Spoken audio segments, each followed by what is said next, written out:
Достор, аты жөнүм Айнура Миназарова. Биз менен чогуу болуңуздар. Азыркы учурда жолдо бара жаткан, үйдү көздөй зымырап учуп бараткан угармандарыбыздын баарына салам. Албетте жолдо тыгын экенин дагы эске алабыз. Бирок ошого карабастан маанайыңызды чөктүрбөгөнгө, нервти коротпогонго аракет кылыңыздар. Достор, бүгүн дагы бизди сиздер менен талкуулай турган, сөз кыла турган, сонун маалыматтарды алып турган темабыз бар. Бүгүнкү темабыз гаймориттен сактаныңыз деп аталат. Негизи гайморит бул байкалбаган, бирок коркунучтуу оорулардын бири десек жаңылышпастырбыз. Анда бул тууралуу алдыда биз лор дарыгер коногубуздан сонун маалыматтарды алабыз. Биз менен бирге болуңуздар. Жагымдуу ыргактар менен саатыбыздын көшүгөсүн ачып алалы. Иммунитет уктуруусу башталды. Старт алганына 5 мүнөт болду достор. 18:05 ордо калабыз Бишкекте. Бүгүн аптанын дүйшөмбү күнү 18 октябрь. Бул жуманы бүтүрөбүз, кийинки жуманы бүтүрөбүз дагы. Анан кийин күздүн акыркы айынан ноябрга кирип барабыз. Үшүкчөндөргө, үшүбөгөндөргө, ысыкчандарга баарыңыздарга салам. Биз бүгүн сиздер менен ошол гайморит тууралуу сөз кылалы деп турабыз. Өзгөчө эмнегедир билбейм, же менин тааныштарым арасындабы акыркы ушу ооруп атайм, гайморитим бар дегендерди көп угуп калам. Анда мен ойлойм, ушу угармандарыбыздын ар биринде деле ошол сыяктуу көйгөйлөр бар болсо керек. Ар биринде болбосо дагы, жок дегенде таанышында же жакынында. Анда эмесе бүгүнкү темабыз гаймориттен сактаныңыз. Жана ушул теманын тегерегинде сөз кылып, теманы ачып, бизге сонун туура кеңештерди бериш үчүн дарыгерибиз төрүбүздө. Бүгүнкү биздин дарыгер улуттук госпиталь улуттук госпиталда эмгектенип келген лор бөлүмүнүн лор дарыгери Батырова Айжан Мансуржановна төрүбүздө. Кутман кечиңиз менен. Саламатсыздарбы? Жакшы жетип алдыңызбы? Рахмат. Бул жолку да оңой эле таптыңызбы? Ооба, эртерээк чыктым. Жакшы, мен кубанычтамын сизди кайрадан көргөнүмө. Бүгүнкү эфирде ошол гайморит тууралуу кененирээк сөз кылып бересиз деген ишенимдемин. Ошол алгач өзүңүздө кандай иштериңиз, канча жылдан бери эмгектенесиз, өзүңүздүн тажрыйбаңыз тууралуу бир аз айтып берсеңиз. Рахмат. 4 жылдан бери бөлүмдө жүргөнүмө, иштегениме 4 жыл болуп атат. Ошол негизинен, ооба, негизинен ошол. Лор болуп, бул кесипти өзүңүз каалап тандадыңыз беле, же ата-энеңиз, жакындарыңыз таасир кылыштыбы? Жок, мен өзүм тандаганмын. Эмнеси жагат? Лор дегенде эми көбүнчөсү ойлошот да, үч эле орган депчи, кулак, мурун, тамак эле депчи. Бирок деген эгерде мындай кызыккан кишиге аябай эле чоң профессия. Бул хирургия головы и шеи деп дагы кетет. Үч эле орган эмес, моюндан өйдөсү дагы лорго карайт. Анан изилдеп келгенде аябай кызыктуу, изилденип бүтө элек дагы толтура оорулары бар. Эгерде мисалы сизде Айжан кана бир жакшылап пиарт этип берчи ушул лорду десечи, эмне деп пиарт этет элеңиз? Мүмкүн абитуриенттерге, мына окуйм деп тургандарга ушундай бир кана пиарт этип берчи, кесибиңдин эмнесин сүйөсүң десе, эмне деп пиарт этет элеңиз? Ой, бул жөнүндө даже ойлоп турмун чындыгындачы. Өзүңүз эмнесин сүйдүңүз? Ошол кызык болгондугу үчүн элеби, же дагы башка нерсе түрттүбү?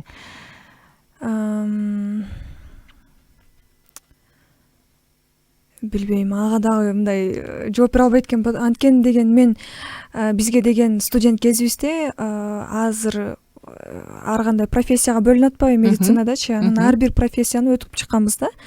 Анан эмнегедир ушул лор мага башкача, өзгөчө жаккан болду. Ошон үчүн тандадым. И лор деген бул хирургия болгон үчүн хирург болгум келчү өзүм дагычы. Анан ошол хирургия жолун тандаш үчүн дагы көбүнчөсү, билбейм, мен ошол жака көбүнчөсү ошол душам ошол жака тартты да. 4 жылдан бери эмгектенип келатканда ошол лор болбой эле андан көрө гинеколог болуп кетпей деген сыяктуу өкүмдөр болгон жокпу? Бир дагы минутасында андай болгон эмес. Анткени өзүмдүн кесибимди ушунчалык жакшы көрөм. Мен башка кесипке алмашмак эмесмин. Абдан жакшы, абдан сонун. Мындай сөздү угуш чындыгында абдан жагымдуу. Өз ишин сүйгөн, өз ишин билген, өз ишине ишенимдүү болгон дарыгердин колуна барсаң, анда бул кандай жакшы. Рахмат келип бергениңиз үчүн Айжан айым, ошол атайын убактыңызды бөлүп бергениңиз үчүн. Бул саатта дагы ошол сизден гайморит тууралуу кененирээк маалымат алалы деп атабыз. Анан эң эле биринчи кезекте ошол гайморит жалпысынан биз баарыбыз гайморит десе мурдундун үстүн кармап, гайморит болуп калган окшойм дейбиз го. Жалпысынан бул гайморит эмне болгон оору? Гайморит воспаление ушул верхний челюстной пазухи деп коет. Пазуха бар да, негизи бизде 4 пазуха бар, 4-өнүн 2 парадан болот. Анан үстүңкү лобная пазуха, анан гайморовая пазуха деп коет. Именно гайморитте гайморовая пазуха воспаление болот. Анан ошол учурда элдер мүмкүн башка оорулар менен дагы алмаштырып алышы мүмкүн, бирок деген именно верхний челюстный пазуханын воспалениеси болгон бул гайморит деп аталат. А если лобный пазуха болсо, анда ал жагы фронтит деп айтылат. Анан дагы бир тарабы бар, лобная пазуха дагы экөө деп айтып атпаймынбы, гайморовый пазуха дагы экөө. Анан бир тараптуу болсо, мисалы оң тараптуу же сол тараптуу болсо, анда гемисинусит деп айтылат. Эгерде бүт бул эми астыңкы пазухаларыбыз, анан арт жактагы да пазухаларыбыз бар. Анан ошол пазухаларыбыздын бүт баары воспаление болсо, анда пансинусит деп айтылат. Эгерде жалпак тил менен айта турган болсокчу, жөнөкөй тил менен гайморит бул эмне? Гайморит бул бактериальный суук тийүү деген воспаление сезгенүү, ошол пазуханын сезгенүүсү. Сезгенүүдөн келип чыгат. Менин эсимде мектепте окуп жүргөндө, чоң класстарда студент болгондо апам ай башыңды жууп алып эшикке чыкпа, гайморит болосуң деп урушчу эле да. Чынын айтканда эл оозунда көп кеңири таркалган ушул башты жууп алып эшикке чыкпаш керек, кышында жылаң баш жүрбөш керек, же болбосо гайморит болуп каласың деген. Мунун тиешеси барбы?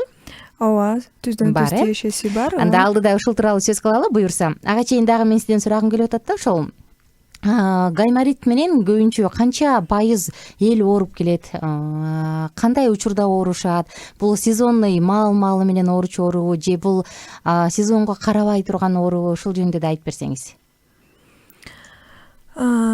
Пазухалардын ичинен именно пазуханын оорулары бар да, ар кандай түрлөрүчү. Анан ошол эле түрлөрүнүн бири бул гайморит. Гайморит ошол именно околоносовой пазуханын ооруларынын ичинен 55% түзөт.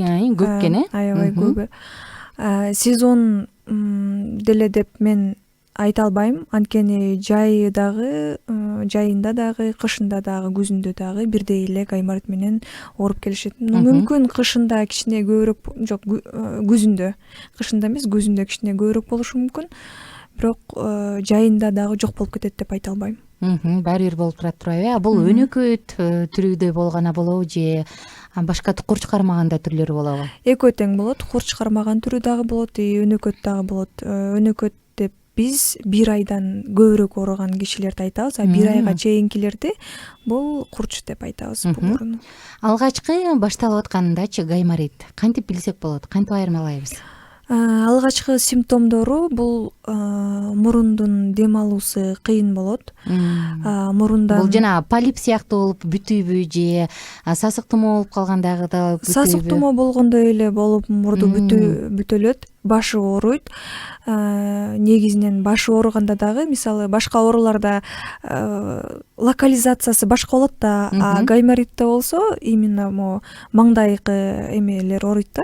Чыкый ооруйбу же чекеби? Чекеси ооруйт. Көбүнчөсү мондай эңкейгенде ошол жагы прям бир нерсе лукулдап, анан салаңдап тургандай болуп ооруйт да. Жыт сезүү деген сыяктуучу же ал кала береби? Жок, ар кимдики ар кандай. Мисалы кимдир бирөөнүкү наоборот аябай жаман жыт келип атат деп айтышат да, а кээ бир бирөөлөргө обычный эле жыт ошол бойдон эле калган, сакталып калган дейт. А кимдир бирөөнүкү наоборот жыт сезүү сезими начарлайт. Анан мурдунун ичинен ар кандай слизистое выделение болушу мүмкүн, же болбосо ириң агышы мүмкүн мурдунун ичинен.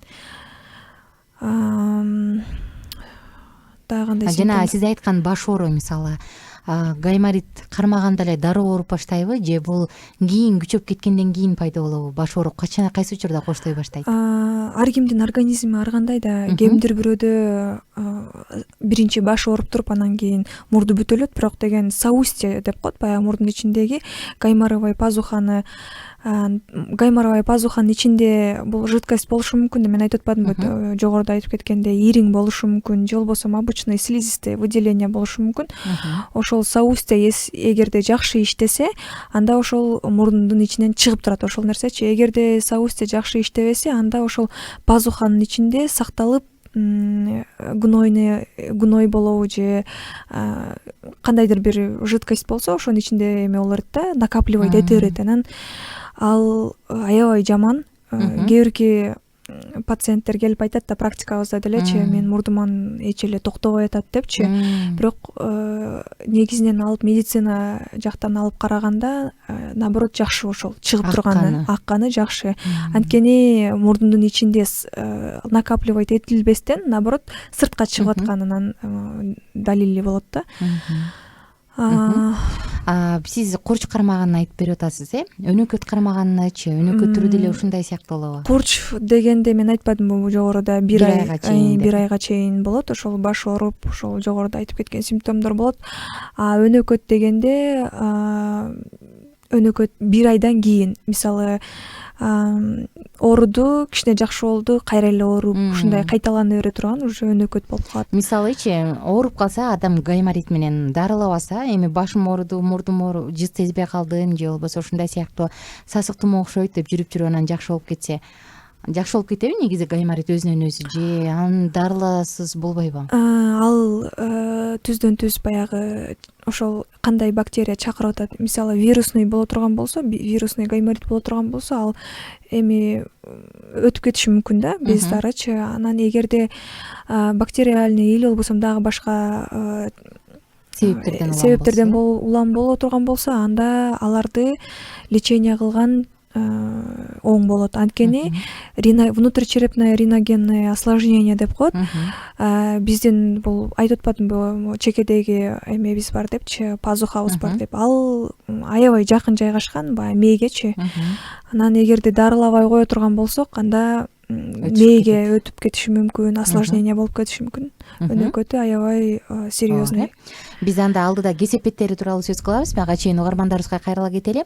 Достор, биздин WhatsApp номурга да билдирүү калтырып, өзүңүздүн сурооңузду жөнөтсөңүздөр болот. Бул түз эфир окуп жатканыңыз, ошондуктан азыр суроо жөнөтсөңүз биз жооп берүүгө даярбыз. 0705 53 16 64 сандарына жазыңыздар. 0705 53 16 64. Андан тышкары достор, түз байланышка дагы чалып, өзүңүздүн сурооңузду жөнөтүп кетсеңиз болот. 0312 шаарыбыздын коду 91 19 19 сандары, 91 19 19 сандары. Гаймориттин өнөкөт жана курч түрү жөнүндө сөз кылдыңыз. Эми эмне ушул гайморит оорусуна алып келет? Ошол тууралуу сөз кылып берсеңиз, себептери эмнеде болот? Эмнеден улам адам ушундай ооруга чалдыгып калышы мүмкүн? Ата-энелерибиз айткандай мурункудай элечи, баягы сууктан депчи, бизде деген ар кандай бактерия, вирустарыбыз бар да. Мисалы анаэробный деп коет. Анаэробный деген абадан аба болуп эме кылганчы, бирок андай түрү аябай кескин кездешет, аз кездешет. Көбүнчөсү баягындай биздин жалпак тил менен айтканыбызда биздин организмибизде бактериялар бар да, нормадачы, бирок ал өзүнүн чегинен ашпашы керек да. Анан эгерде биз аны иммунитетибиз түшүп калса, же суукта, мисалы суукта чыгып үшүп кала турган болсок, иммунитет түшөт да. Анан түшкөндө баягы условно патогенный деп коет, ошол эми бактериялар условно патогенный, иммунитет түшкөндө эле сразу эми бактериялар көбөйүп кетет да. Анан ошол ооруга алып келет. Вот ошондон пайда болушу мүмкүн. Травма болушу мүмкүн, же болбосо бөтөн зат болушу мүмкүн. Кээ биркилер бар да, мисалы көбүнчөсү баягы жаш балдар ойноп атып, мурдун ичине бир нерсе салып алышып, анан ошол жакта калып кетет. Же болбосо кээде болот баягы башка врачтарга барып процедура кылып атканда, мисалы тиштен дагы аябай көп эмеси зависит этет да. Үстүңкү тиштерибиз гайморовая пазухага аябай жакын жайгашкан. Анан тиштерибиздин көбүнчөсү, мисалы пациенттер бар да, тиштин астын калтырып коюп, анан көп деле серьезный карабайчы. Анан ошол тиштин астынан ириңдеп кеткенде пазухага дагы берет, өтүп кетет да. Вот ошондой түрлөрү бар. Инородное тело деп айтып кеттим. Анда ошол мисалы бөтөн зат колубузга деле кирип кеткенде кандайдыр бир убакыт өткөндөн кийин ириңдеп баштайт да. Ошондой эле да. Бул наоборот организмдин защитный реакциясы да. Ириңдеген, Что биз билбей жүргөнүбүздө ал ушул жакта бир нерсе бар дегендей аябай биздин организмибиз аябай мындай акылдуу өзүнчө эме да, бир система да. Вот ошондон кабар берет, гайморит болушу мүмкүн ошондон дагы. Анан дагы бир себеби бул мурундун ортосундагы кемирчек бар, мурдубузду экиге бөлүп турган, тең ортосунан бөлүп турган бул кемирчек. Ошол кемирчек жаш убагында же болбосо чоңдордо деле, мисалы после травмы, например, тойлор азыр көп өтпөйбү, мисалы көп ушундай да, тойлорго барып анан ал жактан чыгып алып жаш балдар мушташып кетишет, анан кемирчеги сынат же болбосо кыйшыйып кетет да. Кыйшыганда убакыт өткөндөн кийин, 4-5 жыл өткөндөн кийин мурдунун дем алуусу аябай начарлайт. Анан пазуханын ичинде дайыма аба болуп туруш керек да, нормада. Анан ошол перегородкабыз ошо кыйшыйып калганда, кемирчек кыйшыйганда, аба өтпөгөндө естественно эмеге дагы пазухага дагы аба барбайт да. Аба барбайт. Анан ал жактан дагы гайморит боло бериши мүмкүн, кайталана бериши мүмкүн. Көбүнчөсү баягы өнөкөт гайморит ошондон болот да. Түзмө түз деле сезгениши мүмкүн экен да, жана жогоруда сиз айтканда жылаң баш жүрүп, суукта көп чыга турган. Жок, жылаң баш жүрүп дегенде бул жылаң баш жүргөндүгү үчүн эмес, ал условно патогенный деп атпайбы, бактериялар депчи, иммунитет түшөт да, суук болгондочу мындай өзүң үшүп калганда сезесиң да. Иммунитет түшкөндөн кийин баягы өзүбүздүн организмибиздеги нормадагы бактериялар көбөйүп кетет. Ошолор ошол ар кандай ооруларды чакырат. Мисалы мен көп угам да, менде гайморит бар, кечинде жатканда мурдум бүтүт, анан бирдеме сээп койсом же куюп койсом жакшы болуп калат деген сыяктуу өзүн өзү дарылагандарчы. Бул негизи туурабы же дарылануу жолдору таптакыр башкача болушу керекпи? Жок, туура эмес. Анткени раковина деген бар да. Ошол раковиналарыбыз мурдубуздун ичинде кемирчекке бет маңдайында раковина да, мындай жалпак тилде айткандачы. Анан ошол раковиналарыбыз сезгенип калганда ал размеринен чоңоет. Размеринен чоңойгондо ошол мурдубуз тосулуп калат да. Анан дем алышыбыз кыйын болот. Анан сосудосуживающий препараттар бар, ошону сепкенде кайра эме болуп, алар деген ичкерет дагы, анан дем алган кайра жакшы болуп баштайт. Анан канчалык көп сепкен сайын ошончолук привыкание деп коет. Привыканияны болот ошол именно каплилергечи, мурунга кое турган тамчылаткан. Ал жок, ичкербей калат анан. Ооба. Анан эгерде ушундай пациенттер дагы болот, баягы 1 жыл колдонгон дагычы. Анан алар только оперативное лечение болот да. Анткени 1 жылдан бери уже баягы раковиналарыбыз өзүнүн функциясын аткарбай калат. Анан баягы сосудосуживающий каплилерге дагы эме болбой калат. Каплилердин таасири дагы тийбей калат. Карасаң, кызык. Жакшы. Бизде келип аткан суроо бар, бир карап алалы, андан кийин уланталык саатыбызда. Ачпай калдыбы? Саламатсызбы Айнур эжеке, сиздерге кутман кеч, конокайым, кош келипсиз. Абдан сонун экен эфириңиз. Мен дагы сиздерди азыркы убакта угуп жатам. Акыркы күндөрдө башым аябай катуу ооруйт, лукулдатып, гайморитпи деп текшерсем, бирок андай деле эмес экен. Мурдум бүтөйт. Сиз жеткенде, сиз айткандай болсо керек. Сиз айткандай сасык жыт келе берет. Кимге барып текшерилсем болот? Чоң рахмат дейт. Биринчи лор врач көрүш керек. Осмотр кылыш керек. Биринчи мурдунун ичин карап көрүш керек. Анан үстүңкү тиштерин көрүш керек. Анан экинчи очередь рентген пазухасын рентген кылыш керек. Эгерде рентгенден таза болсо, анда бул эми комплексное лечение деп коет да. Эгерде биз тараптан таза боло турган болсо, анда тиштерине стоматологко көрүнүш керек. Бул жогоруда айтып кетпедим беле, жыт сезгени, жаман жыт келгени, бул түздөн түз ошол үстүңкү тиштерден зависит этет. Анткени жогоруда айткандай пазуха менен тиштин астындагы, мындайча айтканда, тамыры деп коебуз го биз.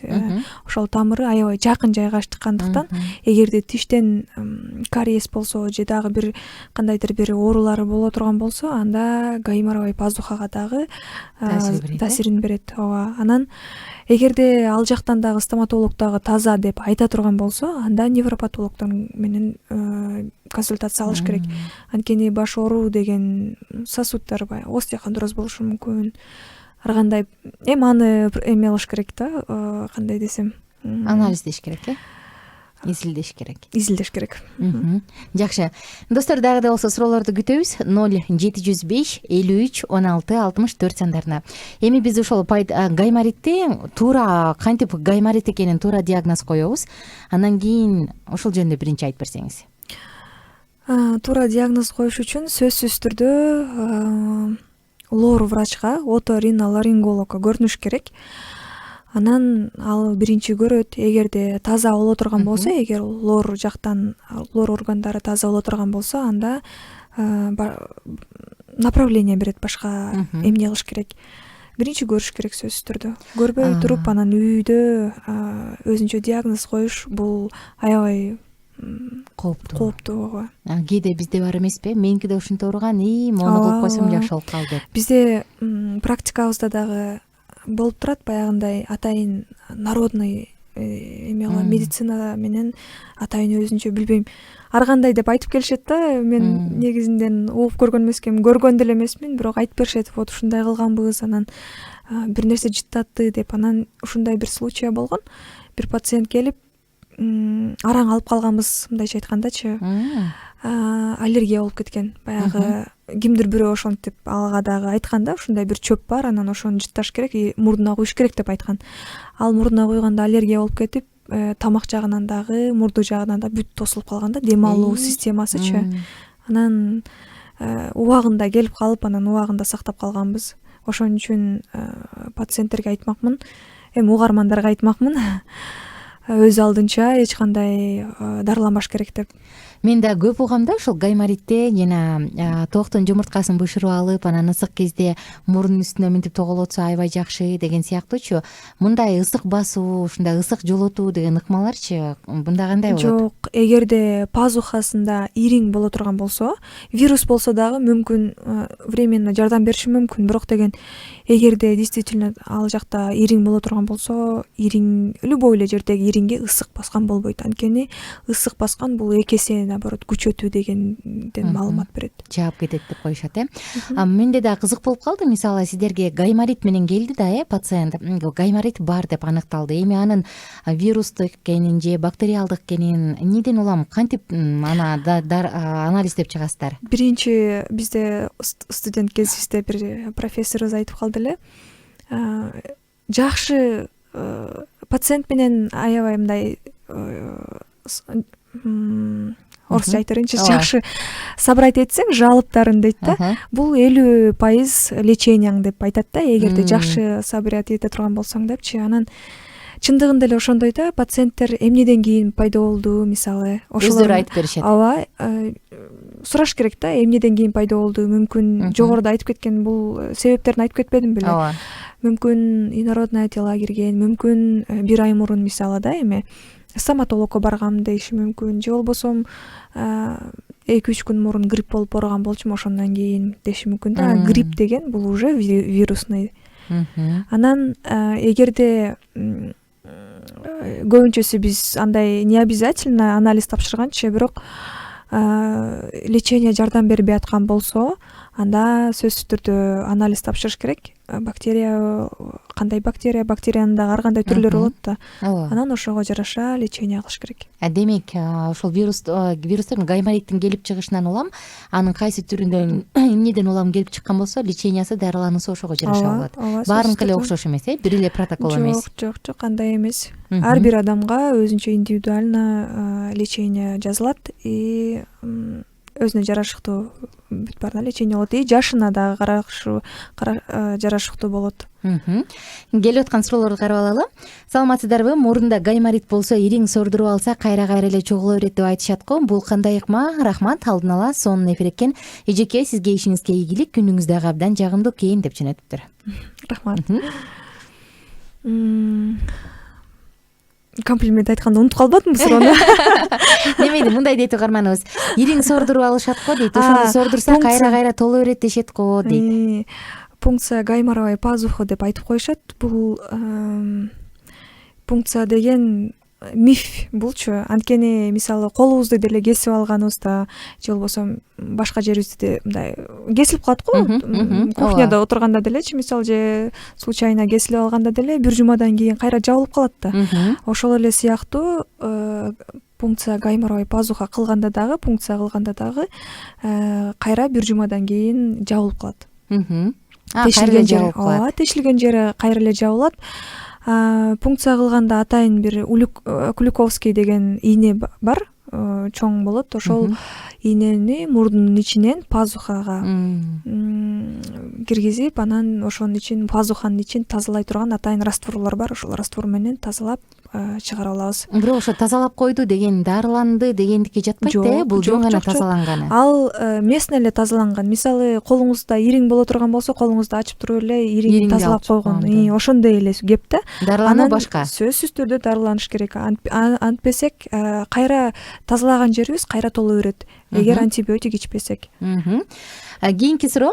Кутман кечиңиздер менен шаңкылдаган айымдар. Менде мындай суроо: акыркы учурда мурдум абдан көп бүтөй берет. Полиппи десем, полип дагы эмес экен, бирок мурдумдун бүтөгөнү токтобой мурдумдун бүтөгөнү токтобой койду. Эмнеден улам экенин билбейм. Кээде мурдум менен дагы сүйлөп калам. Кайсы жакка кайрылсам болот? Туура кеңеш берип коесуздарбы деп жөнөтүптүр. 024 сандары. Рахмат сурооңузга. Лор отделенияга келиңиз. Лор отделениясында эртең менен саат 8ден сутка, биз сутка иштейбиз, негизинен дежурный врачтар болот.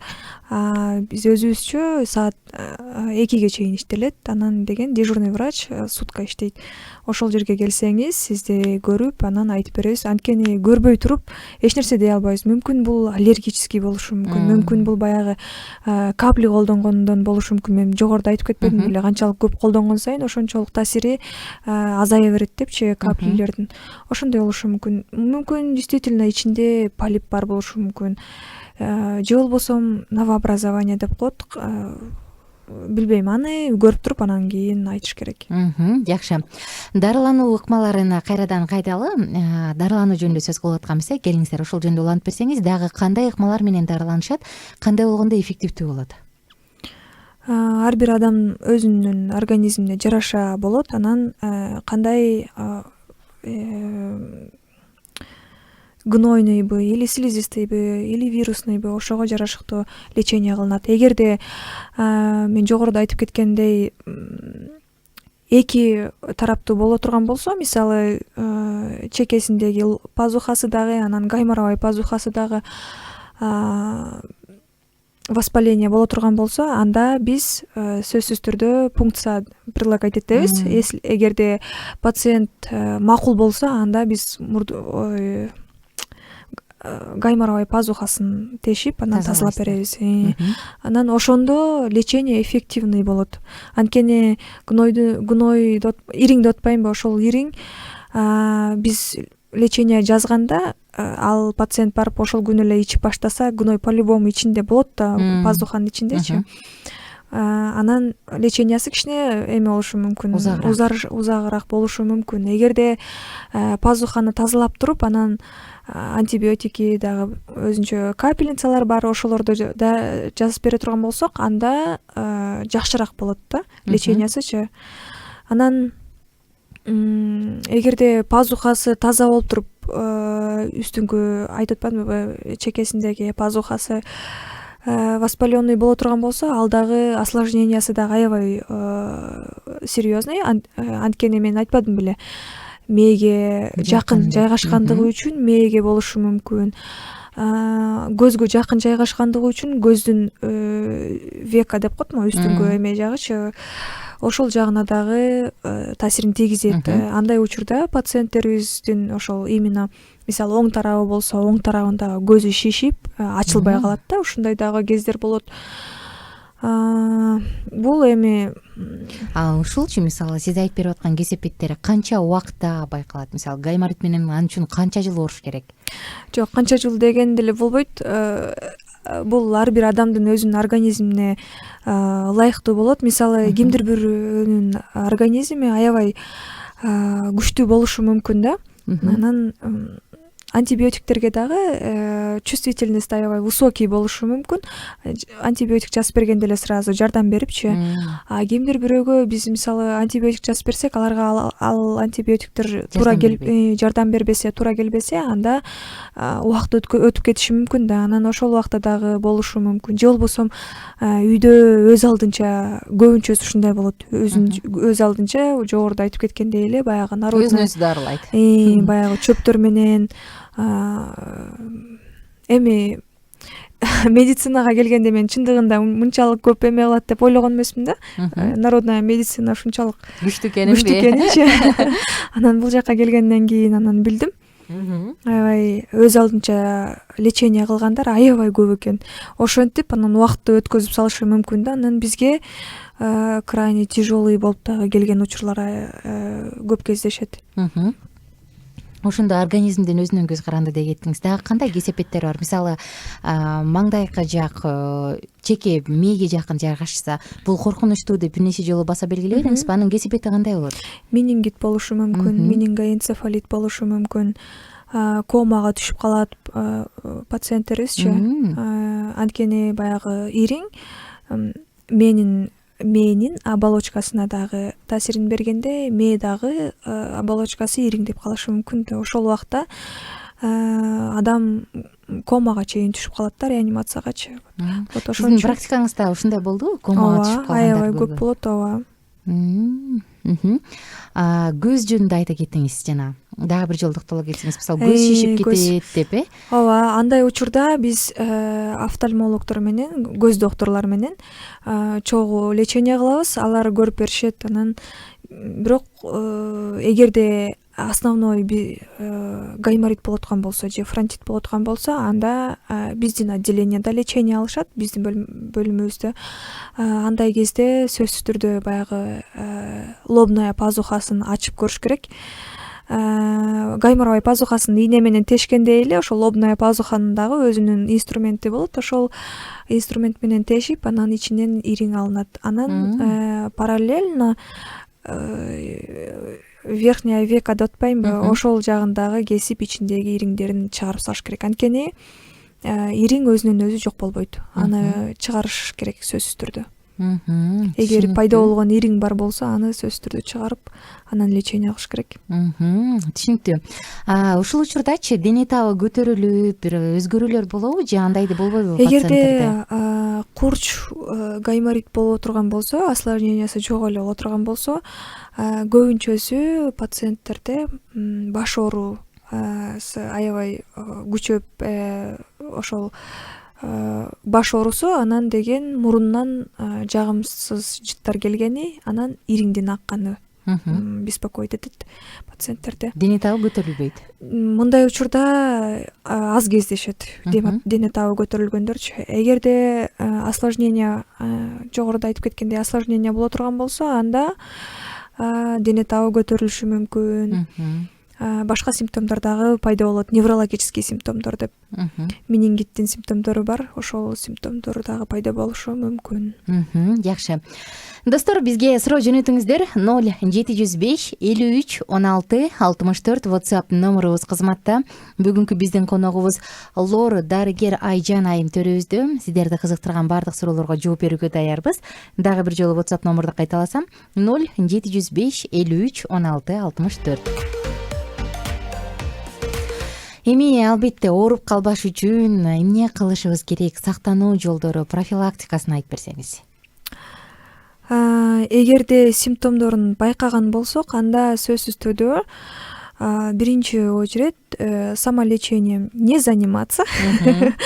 Сөзсүз түрдө дарыгерге кайрылыш керек. Анан дарыгер өзүнүн обследованиясын көрүп туруп, анан эгерде бар болсо, анда ошо дарыгер тарабынан лечение алыш керек. Үйдө өз алдынча лечение алган болбойт. Анан деген жогоруда айтып кеткендей, баягы условно патогенный бактерияларыбыз бар эмеспи? Ошолор көбөйбөш үчүн негизи ал организмде бар, ар бир эле организмде. Ал бизге керектүү бактериялар деп айтсам жаңылышпайм. Анан ошолор көтөрүлбөш үчүн баягы сууктан сактаныш керек, жылуу жүрүш керек. Чын эле апаларыбызды угуп, баш кийимди түшүрбөй кийип, башты жууп алып, анан сыртка чыкпаш керек. Особенно азыркы ушундай мезгилде, күз мезгилинде, анткени кечинде анан эртең менен суук болуп атпайбы? Ошондо дагы аябай терс таасирин берет. Мисалы адам сасыктуу болгондон кийин ошондон улам күчөп кетип, анан гайморит болуп деген сыяктуу болобу же андай? Жок, көбүнчөсү эле болот андай гайморит. Сасыктоомодон кийин калып кала турган, Анткени айтып атпадым беле, условно патогенный депчи. Сасыктоо болгондо, значит, уже организмде иммунитет түштү да. Түшкөндө баягы условно патогенный бактерияларыбыздын бүт баары уже чыгып баштайт. Анан ошол гайморитти чакырышы мүмкүн. Мага да кызык болуп калды. Жана бир угарманыбыз жазды го, кээде туруп мурдум бүтүп, мурдум менен сүйлөп калам депчи. Мурун бүтүү негизи эмнеден улам болушу мүмкүн? Кайсы учурда ошол көп кездешет да? Кайсы ооруда мурун бүтүп, мурду менен сүйлөп, бир күнү ачылып калып, бир күнү кайра жабылып калып, дем ала албай калышы мүмкүн. Вазомоторный ринит деген оору бар, или болбосо аллергический ринит деп коет. Аны анализ тапшырып, анан экөөнү көрүп туруп, анан айта алабыз. Бул учурда аллергический боло турган болсо, анда аллергенге жакын барганда баягы защитная реакцияда биздин өзүбүздүн мурдубуздун ичиндеги раковиналарыбыз коргош үчүн баягы чоңоюп, мурдун ичинде аллергия пайда болгондочу, чоңоет дагы, анан мурдун ичинге аба кирүүсү кыйын болот. Ошондо затруднение носовое дыхание болот. Анан деген экинчиси вазомоторный ринит болгондо раковиналар баягы чоңоюп кеткенде, же болбосо баягы жогоруда айтканыбыздай баягы каплини аябай көп колдонгондочу, өзү баягы атрофия болуп калат да, баягы раковиналар өзүнүн функциясын аткарбай калат. Ал уже атрофия дегенде мондай функциясын аткарбай, мындай эми таш сыяктуу эле болуп туруп калат да. Ошол убакыттарда дагы мурундун дем алышына аябай терс таасирин берет. Анан полип болушу мүмкүн. Жогоруда айткандай аябай көп кездешет полип дагы. Полип болгондо дагы баягы полип өсөт да булчу. Өсүп мурундун ичин жаап калат дагы, аба өтпөй калат. Кийинки учурда баягы жогоруда айткандай эле, кайра кайталайм го. Эме деген перегородкасы кыйшык болгондо, вот ошо кыйшык болгондо, жаракат алганда, жаракат алганда перегородкасы вот кемирчеги кыйшыйып, мурдубуздун ичин тосуп калат. Айтып атпадым беле, ортого тең ортодон бөлгөн. Бул кемирчек деп айтылат. Ошол кемирчегибиз кыйшыйып, анан бир тараптуу дем алышы кыйын болуп калышы мүмкүн. Мисалы жана боксерлор, эстеп кеттим дароо эле сиз айтып атсаңызчы, ошол сыяктуу адамдар бар го, алардын жашоосу ушуна мушташ менен өтө турган. Мурдун түздөтүп кайра салдыргандан кийин мындай коркунуч болбойбу же дагы деле болушу мүмкүнбү? Мурдун түздөтүп дегенде кемирчек эмес, сиз костилерин айтып окшойсуз, сөөктөрдү айтып окшойсуз. Анткени боксерлорубуз көбүнчөсү баягы мушташканда сөөгүн сындырып алышат да, мурундун сөөгүнчү. Ал учурда сөзсүз түрдө кемирчегине дагы залакат тиет да. Ошондо мурдунун сөөгүн түздөгөн учурубузда дагы убакыт өткөндөн кийин, мисалы көбүнчөсү 4 жыл, 5 жылдан кийин кемирчеги ошол кыйшыйып отуруп, кыйшыйып анан полностью жабып калган дагы учурлар болот. Демек, качып кутулуу өтө эле кыйын экен да мындай нерседен. Бул учурда кемирчеги кыйшык болгондо бул учурда бир гана оперативное лечение болот да. Анткени кемирчекти консервативно баягы таблеткалар менен түздөп кое албайбыз, анткени ал сөөгүттүн эле жумшак нерсеси да. Ошондуктан операция болгондо ачып алып анын ордуна башка салынабы же ошол кемирчек кайра түздөлөбү, кандай болот? Эгерде пациентке карайбыз да, эгерде аз эле мындай незначительно деп коет, ошондой эле кыйшыйган болсо түздөгөнгө болот. Эгерде аябай эле кыйшыйып кете турган болсо аны түздөгөнгө болбой калат. Анда ошол кыйшыйган жерин алып салабыз. Бирок слизистый калат, ортодо бөлүп турган слизистый по-любому калат. Кемирчектин ордуна эмне салынат? Кемирчектин ордуна эч нерсе салынбайт, ошол кыйшыйган эле жерин алынат, бүт баарын алынбайт. Кыйшыйган жерин алып коебуз, анан ошол түздөлүп калат. Слизистый бар да. Ошол слизистый. Кийин кандай кесепети болот? Мисалы, кемирчектин кыйшык бөлүгү алынган күндө деле кийин кайра бир кесепети күчөп, бир ооруп деген сыяктуу. Жок, андай болбойт. Мүмкүн баягындай кийин дагы мисалы мушташканда сөөгү кайра сынат да. Ошол сынуусу, мисалы кемирчеги бар кишинин мурду мындай акырын урганда сынбай калышы мүмкүн да. Тиги кемирчеги жоктуку мүмкүн мындай баттыраак сынып калышы мүмкүн.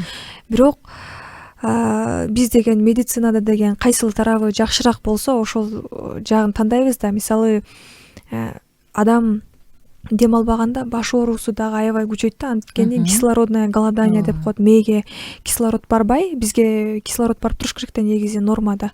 Мээге кислород барбай калганда кемирчегин алганга туура келип калат. Анткени баш оору, анан адам баш ооруганда башка жумуш дагы кылгысы келбейт, мисалычы. Көңүлү келбейт. Көңүлү келбейт, организм дагы мындай физический дагы мындай эме болуп калат да, слабый болуп калат. Ошол себептен эң жакшысын тандайсыз. Саламатсыз, жумушта бир эженин кашынын үстү, мурду менен бир ооруй берет. Ошол гайморит болушу мүмкүнбү? Бальзам сыяктуу нерселерди сүйкөсө болобу дейт. Саламатчылык, рахмат сурооңузга. Жок, аны деген сөзсүз. Мен буга чейин деле айтып кетпедимби, өз алдынча дарылаганга болбойт. Демек, если көз алды жагы ооруткан болсо, мүмкүн гайморит болушу мүмкүн. Кашынын үстү менен мурду дейт, ошондо кашынын үстү менен мурду. Ооба, толук мүмкүн гайморит болушу мүмкүн. Анткени ошол точкалар бар да, өзүнүн гайморит болгондо точкалары болот ооруган. Бул подходит ошол нерсегечи. Көп адамдар жана мынтип көзүмдү ачсам ооруйттум эле, көзүмдү ача албай атам деп көздөрүн жумуп жатып калышат го. Бул да ошол гаймориттин белгиси болобу ошондо? 100% 100% гаймориттин белгиси деп айта албайм, бирок деген биринчи көрүшүбүз керек. Эгерде лор тараптан гайморитти баары таза экен деп айтыла турган болсо, анда башка тараптан башка неврологдор менен мүмкүн дагы башка причиналары бар болушу мүмкүн. Ошол жака жиберип, анан аны изилдеп көрүш керек. А так мындай жөн эле гайморит же гайморит деп айта албайбыз. Аны биринчи көрүп туруп, анан сөзсүз түрдө анан айтып беребиз. Саламатсыздарбы? Сиздердин ишиңерге ийгилик. Менин мурдум алмак-салмак бүтүп турат дайыма. Мурдумдун бир жагы менен дем алам. Кандай дарыласа болот? Айта кетиңизчи, чоң рахмат дейт. Бул жерде отуруп алып анан алмак-салмак дем алам дейт. Жок, айткан бул туура эмес да. Биринчи көрүш керек сөзсүз түрдөчү. Анан кайсыл тараптан кетип атат, эмне причина болуп атат. Анан консервативный лечение кылып көрүш керек. Алмак-салмак болуп аткан болсо, консервативный лечение кылып көрүш керек дагы. Эгерде консервативный лечение жакшы жардам бербесе, анда сөзсүз түрдө хирургический лечение кылыш керек. Жакшы. Достор, биздин саатыбыздын карамагыбызда аз гана мүнөттөр калды. Саатыбыздын соңку мүнөттөрүнөн келип калдык. Бүгүнкү темабыз ушул гайморит тууралуу. Дагы бир жолу суроолор WhatsApp номерубузду кайталай кетейин. 0705 53 16 64 сандары. Жана жогоруда угарманыбыз жазбадыбы? Бальзам сыяктуу нерселерди сүйкөсө болобу депчи, баса ушундай издеп кеттим. Жана звездочка жана башка бальзамдарды мурдум ичине сүйкөп койсом ачылып калат, үстүнө сүйкөп койсом ысып, анан жакшы болуп калат деп да айтып келишет го көбүнчөчү. Демек, эч бир бальзам, эч бир дарыны өзүң дарылап, алдын ала колдонбой эле койгон жакшы. Ооба, бальзамдар, мисалы ар кандай эле эми бул наружный эмеде примененияларда буларчы булардын бүт баары мисалы кетонал делечи убактылуу жардам берет, бирок деген түп тамыры менен бул дары гайморитте жакшы болот деп айтканга болбойт. Ооба. Анан үй шартында дагы ар кандай майздар менен колдонгонго дагы болбойт. Мен буга чейин деле айтып кеттим, бизде ушундай случайлар болгон. Өз алдынча ошол тааныштары айтып, анан ошол нерсени кылам деп, анан аллергия болуп араң жетип келген депчи. Бул убактылуу гана жардам бериши мүмкүн, эгер жардам берген кишиге.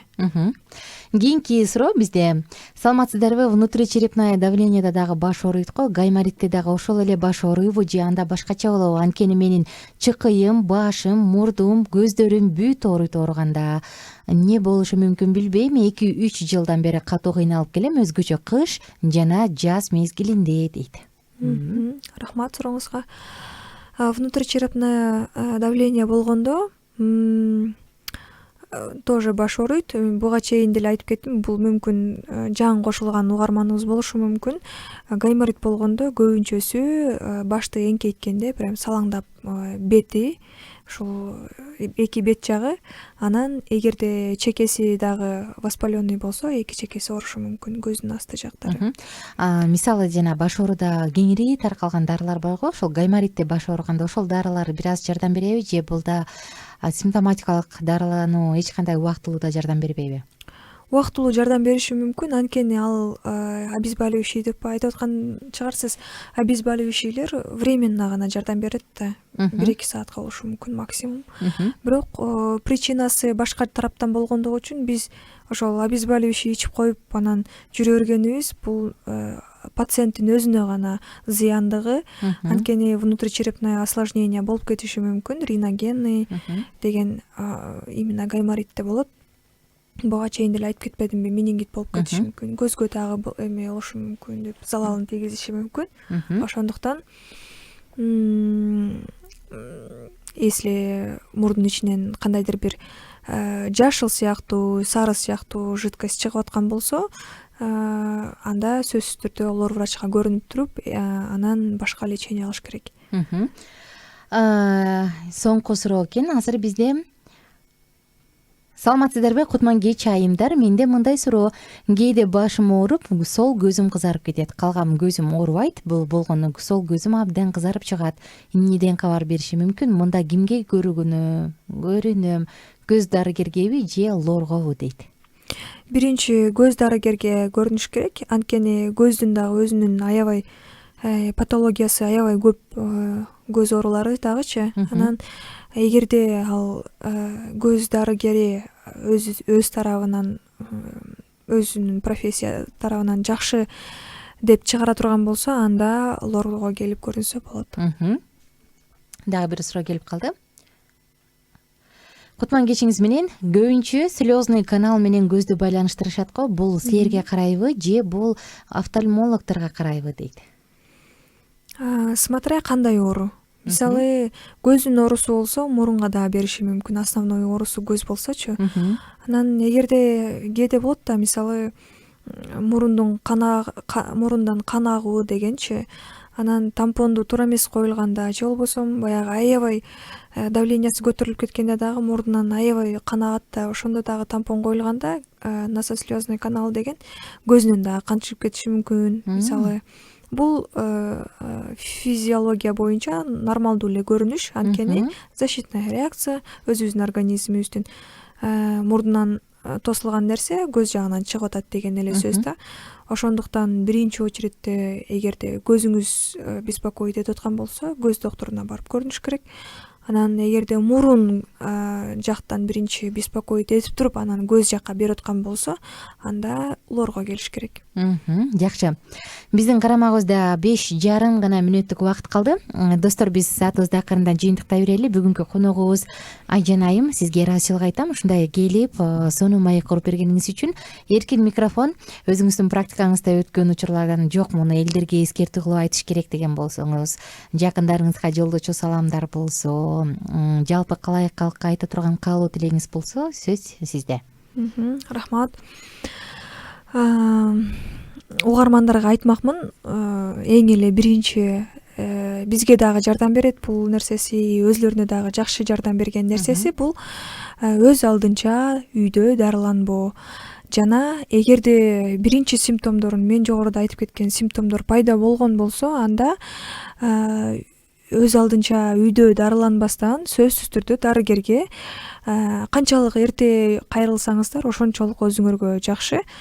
Кайрылып, анан дарыгер менен кеңешип, ошол менен лечение алган оң. Ошол айтарым, оорубаңыздар, суукта жылуу жүрүңүздөр. Рахмат. Дагы бир суроо келип калды, карап алалы.